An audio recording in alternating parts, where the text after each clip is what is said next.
Welcome. You found the Wiccan and the Pastor. I'm the pastor. My name is Kent Philpott, and we have our Wiccan, and her name is Thea Bristlebroom. She's just waving at you right there. And we are talking about forms of ritual and worship. In the last program, I talked about Christian ritual worship, and now Thea is going to talk about Wiccan ritual and worship. All right, welcome, Thea. Nice to see you. Yes, it's so great to be here. Thank you, everyone. I'd like to give you a few sort of disclaimers, if you don't mind. Firstly, what I will be doing is not representational of what my tradition does, because my tradition is a mystery tradition, and so I would never show you something that is oath-bound. However, there is this other part of Wicca that's just as valid, and it's called Eclectic Wicca. So what I'm going to be demonstrating, not in this particular clip, but in a future clip, is more eclectic Wicca. And by its very nature, eclectic means that it takes from a lot of different sources. And so it isn't specifically a tradition limited thing. And therefore it's very open and subject to a lot of interpretation, a lot of change to make it personal for the witch's need to do ritual.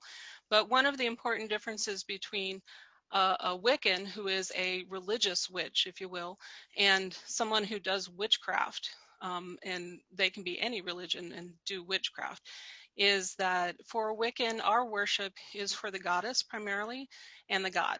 And so we, not all Wiccans worship the god. There are a group of Dianic witches and Wiccans who only worship the goddess, and that's great. And I'm not Dianic, but just a disclaimer. So one of the problems that we have is we don't have, as Kent said last time, brick and mortar buildings. In a lot of cases, we don't want to be in a building, we want to be in nature.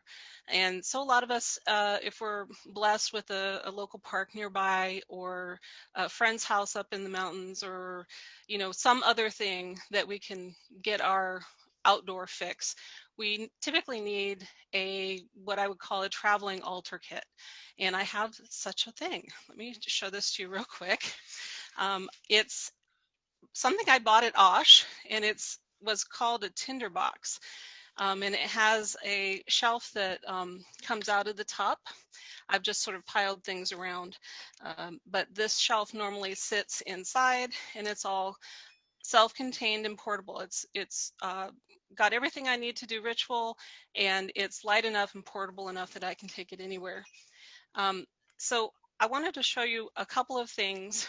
I'm not going to do the ritual right now, as I explained, but I wanted to talk a little bit about things that people may have heard of and are possibly a little uncomfortable with. So firstly, let me talk to you about the athame, which is the ritual knife, okay? And a lot of times people are a little weirded out by that. Thea, what is it? It's called athane? I pronounce it athame. Athane? Athame. Athame is another pronunciation. Okay. And so I'm just going to hold this up so you can see it. It's not very long. The blade is shorter than my hand. My particular athame was a gift, and so it's double-edged. It's not particularly sharp, but it does have a sharp point. And it's steel blade with a bone handle. A lot of people make their athames or have them given as gifts. There are some traditions that want to be certain materials, etc., but it's really individual for a witch. Now, why do I need an athame? It's not used as a cutting tool. It's not an implement of war or violence in the material world against human beings. I just want to be really clear about that. My particular tradition instructs us that the athame is a tool that we use when casting the circle, and we also use it against, as a threat against spirits, i.e. disembodied, non-corporeal entities. So we don't want to downplay the fact that it does have a use, but it's not what you might think of as the use for a knife. The other thing that comes up for people that is problematic is the pentagram, and so I wanted to talk real briefly about that. This is a simple, and I don't have a nice clear background, there we go, a metal circle. It's very thin, a little heavy, and it has a 5-pointed star pentagram in the side of a circle. And this has particular meanings for a lot of folks. It's generally described as being the 5 elements. You thought there were 4, right? Air, earth, fire, and water, and spirit. There are other explanations. I'm not going to get too much into it, but we see this as a representation of Earth, of the material world, and it's not a satanic or uh, evil thing in and of itself. It's just a symbol, and symbols can be misused. So I want to be really clear about that. This is not on a piece of how am I going to say this? This is not um, an offensive weapon in any way. This is actually what I would put my cakes and my blessing. I would do blessings of food or other things using this. So, did you have any questions about any of that before I move on? Now, I thought with the dagger there, the Mm-hmm. Athene that I pronounce it, Mm-hmm. that was used to draw, let's say on outside in the dirt or in the sand, to draw the circle around the pentagram. It's used to draw, and I'm doing quotes around draw, the circle, but typically not by sticking it into anything, because at least in my Okay. tradition, it's certainly other people can choose to use their magical tools how they want. But in an outdoor situation, you do need some way of demarcating where your circle line is, what's inside and what's outside. So there is, you're right, a need to draw a circle in the dirt, or possibly to outline a circle using cut tree branches or colored sand or some other way. You do, in a lot of Wiccan traditions, find an instruction or a prescription that it circle be a certain diameter, but in reality, you're kind of stuck with, is it big enough for everybody and what we need to do? Then it's big enough, kind of thing. Okay. Thea, Mm-hmm. do you know where this comes from, or did it develop slowly over a period of history? So there's a lot that's not known about the origins of Wicca. And so there's some history, there's some oral traditions in my particular tradition, and nobody can say with any certainty. But one thing that we do know is that some of the ritual words that we've been given are coming from a place, a book that's well known. And so we suspect that the use of the pentagram and the magic circle came to us from basically either Jewish mysticism and magic or Christian mysticism and magic. But it's possible that it was there before that. We just don't have any way of proving it. Okay. Yeah, I know that the history of that is shrouded in mystery, pretty much. Yeah, it Yeah. is. So because we don't have temple space or churches or physical buildings to go to, anytime we want to do ritual, we have to start by creating sacred space. And so that's what the circle is. It's the boundary between the mundane world and our sacred space. The necessity of doing the same actions over and over again sort of make the whole thing, if you're looking at a script, be like bookends. So you have the beginning, opening the circle and getting everything ready, and then you have the working, and then you have closing everything down again, which are sort of the undoing of all of that and returning the space back to the way it was. And when people are in ritual space, there's a document that I wanted to read from. It's called The Charge of the Goddess. And this was written by Doreen Valiente. She was one of Gerald Gardner's witches. And this is public, so it's not, I'm not giving away any secrets or anything. And it talks about her instructions. This is the goddess giving instructions to her hidden children, as it were. And she says, whenever you have need of anything once a month, and better it be when the moon is full, then shall you assemble in some secret place and adore the spirit of me, who am queen of all witcheries. And then I will teach you. So there's sort of an exchange there. She's saying that she'll teach if you're willing to worship her. Mine is the ecstasy of the Spirit, and mine also is joy on earth. For my law is love unto all beings. Keep pure your highest ideal, strive ever towards it. Let not stop you or turn you aside. For mine is the secret door which opens upon the land of youth, and mine is the cup of the wine of life, and the cauldron of Peregrine, which is the holy grail of immortality. I am the gracious goddess who gives the gift of joy unto the heart. Upon earth I give the knowledge of the Spirit eternal, and beyond death I give peace and freedom and reunion with those who have gone before. I do not demand sacrifice, for behold, I am the mother of all living, and my love is poured out upon the earth. So these are considered to be sort of our instructions as to why we meet once a month, better be when the moon is full. I personally think that's so you can read your script, but candles are helpful. There was one thing that you quoted in the last thing that you were talking about, the Great Commission, and part of what you said was, I am with you until the end of time. So we have something similar in this rather long charge that I'm sort of excerpting for you. And you who think to seek for me, know that your seeking and yearning shall avail you not, unless you know this mystery, that of that which you seek, you find not within yourself, you'll never find it without, meaning outside of yourself. For behold, I have been with thee from the beginning, and I am that which is attained at the end of desire. So it's a similar kind of idea that, you know, I'm going to be with you. And I'm Yeah, always I think I picked up on one word a couple times, the word mystery, and all of a sudden it came back to me, maybe sitting in a class in a seminary, looking at much of the kind of worship that Christianity came into and was filled with the mystery religions. Yeah. The mystery religions. And I have an idea there's a connection that, and there were a number of them.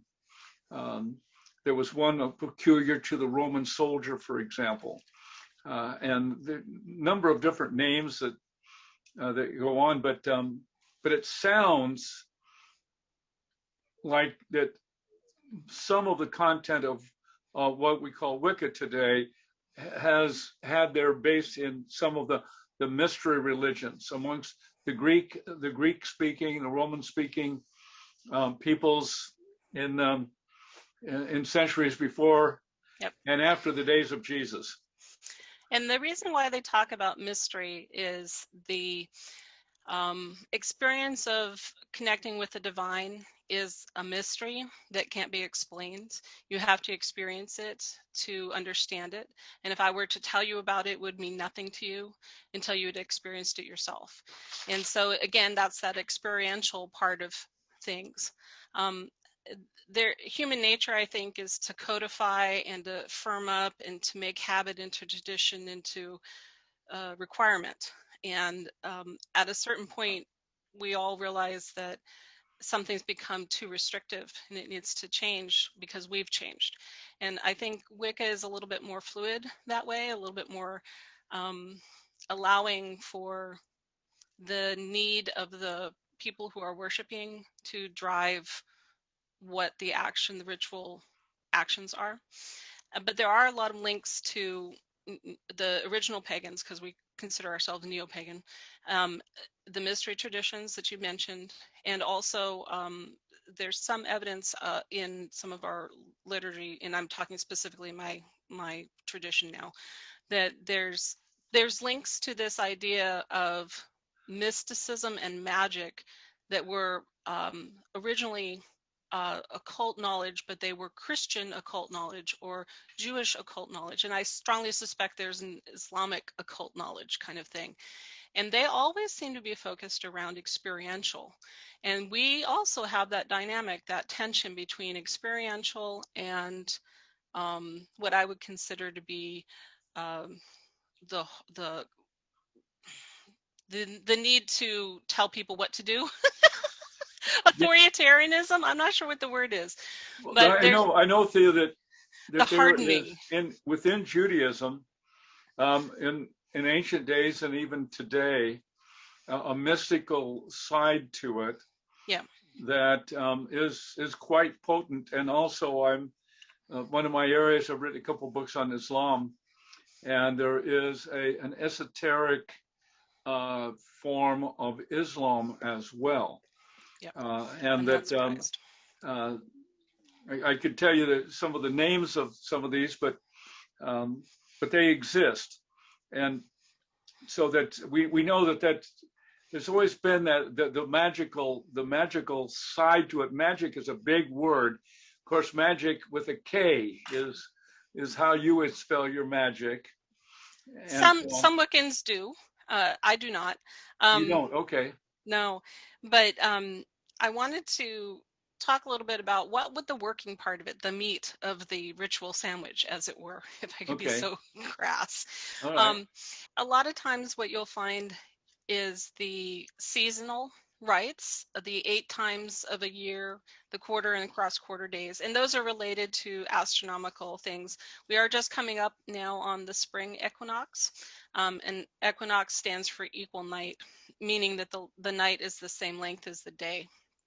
And it isn't a day, it's literally a moment in time, click, now it was the equinox, now it's after the equinox.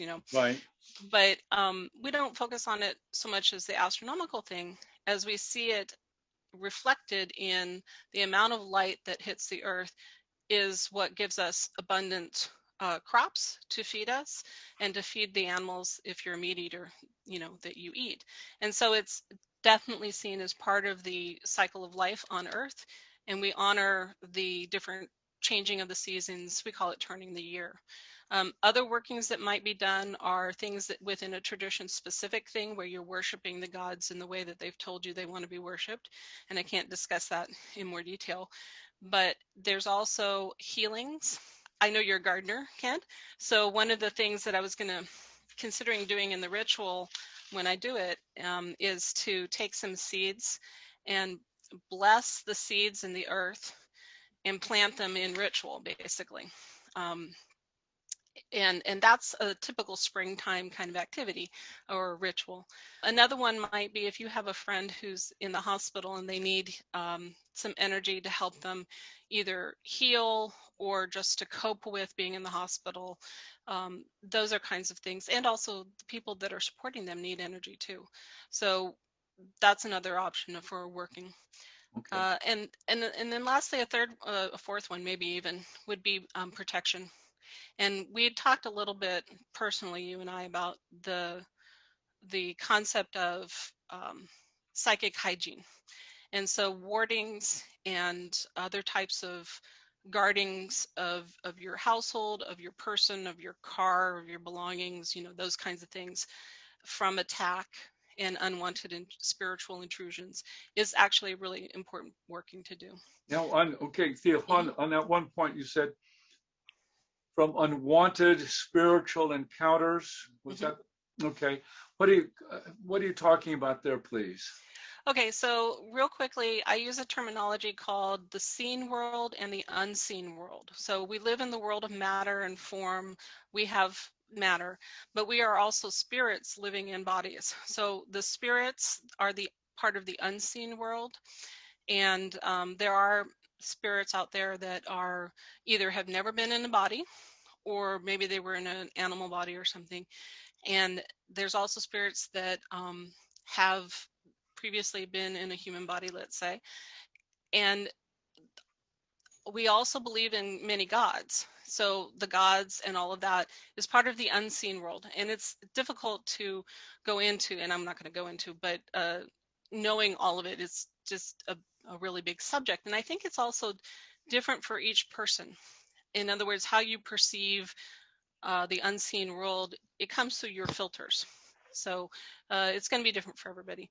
But you asked about unwanted spiritual intrusions. So we believe that spirits exist and that they're curious and they're a lot like humans. They can be benign, they can be positive, they can be negative. And witches typically attract a lot of that because we're working with the unseen world quite a bit. And so it's good psychic hygiene toward your house and yourself and all of your workings. I would never do a working without the bookends, is basically what I'm saying. I would always construct a sacred space, build my barriers, and do my workings with the gods. I wouldn't leave them out of it. And that's sort of my safety net, if you will. Does that I make see. sense? Did that answer your Yeah, question? psychic hygiene. Of course, in the Christian position, we have a different view of that. Okay. And I know in talking with Buddhists, particularly, that they are very aware of the evil spirits, and the shamans are very aware of these as well. In Christianity, we would call these demons or evil spirits. And somebody like me who is engaged in that ministry for 5 decades now, there really Yeah. are such a thing. You know, I was looking at here about something that Gerald Gardner called his Book of Shadows. Mm-hmm. Do you keep a Book of Shadows? Yes. Well, tell us about that. Okay. So the original phrase Book of Shadows was what he named his personal grimoire. And it wasn't necessarily given this other connotation of being the Book of Shadows until a little bit later on. And every witch was expected to keep a book in their own hand of writ, as it were, and to collect their experiences, to make records. I mean, it's a very practical thing. It's basically a journal of what you're doing and what the outcomes were and what did you change the next time you did that spell, and whatever. It's also a place where you might collect if you're moved by poetry and you like to have poems and so forth as part of your. I like to sing. Some people like to have beautiful poetry. So it's personal. It's very intensely personal, and it's going to be different from witch to witch to witch. However, within certain traditions, lineages of people, some things are passed down, and they're considered now part of the egore of the mind, the group mind of people who practice in that specific way. Okay. Does that help? Yeah, thank you. It says Gerald Gardner's Book of Shadows has become the standard of all grimoires. He'd I be surprised at mispronounce a lot of words, Thea. that. I actually wanted to kind of, if I can, I'm not espousing any one particular person's or tradition's way of doing Wicca when I'm showing you this book, but I'm going to show you this book. It's sort of, so it's explicitly on purpose eclectic, let's put it that way. Anyways, it's called Magical Rites from the Crystal Well by Ed Fitch. And in it, he's got a lot of just aimed very basic beginning information. This is a book I could recommend to somebody. And one of the things that they talk about is making up your own words that work for you, your own prayers. Prayer in your own words works the best, and that's part of why people keep their journals, their personal books of shadows, because they need to. If something doesn't work, they need to know that and change it. Okay. In the time we have left, it just occurs to me I'm going to bring this up, and I don't mean anything about it. I love hearing what you're saying. The purpose of this program is to inform. Mm-hmm. People don't know what real biblical Christianity is. People don't understand what Wicca is, and so many other things. We only get things siphoned down through us, and we rarely get it straight. But it occurs to me that there are two different philosophical ways of looking at things. One is that everybody can have a different truth, that what's true for you doesn't have to be true for me. Mm-hmm. You can have your reality, your view, your world cosmic view. I can have mine, and they can exist side by side with equal import, with equal value in terms of what truth is. Now, I have a problem with that, Okay. and I want to get your idea. Okay. Now, see, I would say, because Christians didn't make up Christianity, the origins of Christianity go way back before the days of Abraham, 2100 BCE. It goes back to the early histories of humankind. And the scripture has a continuous, logical, connected story all the way through that goes from the beginning of the creation into the recreation. We find in many parts of the Bible, and particularly in the book of Revelation, last book in the scripture. And the point of view that I have is I cannot be right and you cannot be right at the same time. Now, your point of view is I can be right and you can be right at the same time. Or we can both be equally wrong. You're the best, Thea. I gotta tell you. Right. I understand what you mean. But anyway, I'm thinking about the listener. Okay. They're thinking, Philpott, does Philpott embrace Wicca? No. Does Thea embrace Christianity? Now, you might be able to say yes, but in a real sense, Thea, I'm just being practical here. Yeah. From my point of view, your worldview and my worldview conflict. Right. And I think we have to be honest about that. Sure. I just think we have to. And so one of the interesting things that brings up for me is, remember last time I talked about the one right, true, and only way. And that's a philosophy, and you can find that kind of thinking in any religion. It's not in any organization and so forth. Sure. It's the how do you know question is at the heart of that. Yeah. And my belief system, like science, argues as a first principle that I don't know and I'm not going to be able to know. And I accept that. And I have to go and try to work things out myself and see what I come to believe. Now, belief is one of those funny words, and here's a minor rant. Belief can mean two things that are inherently contradictory. So it can mean knowledge and it can mean faith. So let me not use that word. Let me use what I mean by that. I mean that I lack knowledge. I may not lack faith. For me, knowledge is my preference. I would like to always work with knowledge as far as knowledge will take me. But once knowledge comes to an end, then I have to rely on faith. Okay, so I don't have any knowledge of who's right or who's wrong. I hope that will come apparent after I pass on and move to the next phase of things, but I may not. It may never be. It may be an unanswerable question. I don't know. That's part of why religion exists, I think, is to answer the unanswerables. But what I can say and what you can say is we both have faith.